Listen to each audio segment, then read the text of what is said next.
வணக்கம் மக்களே. ஒருத்தர் காரில் அவரோட ஒய்ஃப் அம்மா கூட போயிட்டுருக்காரு. இவர் காரை போலீஸ் ஜீப் ஒன்று ஹாஃப் ஃபாலோ பண்ணிட்டு வருதுங்க. கடைசியில் ஓவர்டேக்கும் பண்ணி வண்டியை நிறுத்திடுறாங்க.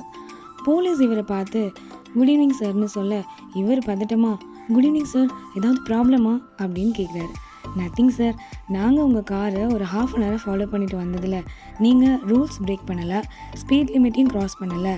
ஸோ இந்த வாரம் சாலை பாதுகாப்பு வாரம்ன்றதுனால உங்களை பெஸ்ட் டிரைவர்னு செலக்ட் பண்ணி இந்த 10,000 rupees செக்கை கொடுக்கலாம்னு ஆசைப்படுறோன்னு சொன்னாங்களாம்.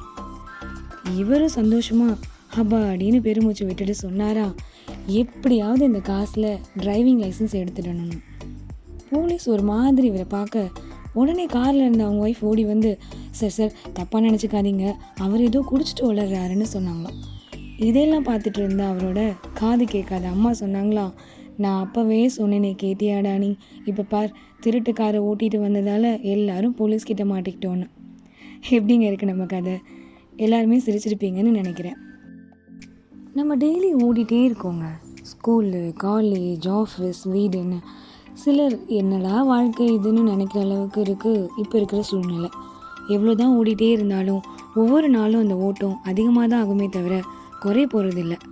சிரிப்பு அப்படின்ற ஒரு டானிக்கை லைஃப்பில் டெய்லி எடுத்துக்கோங்க. அந்த எனர்ஜி நம்மளை இன்னும் தூரமாக ஓட வைக்கும்.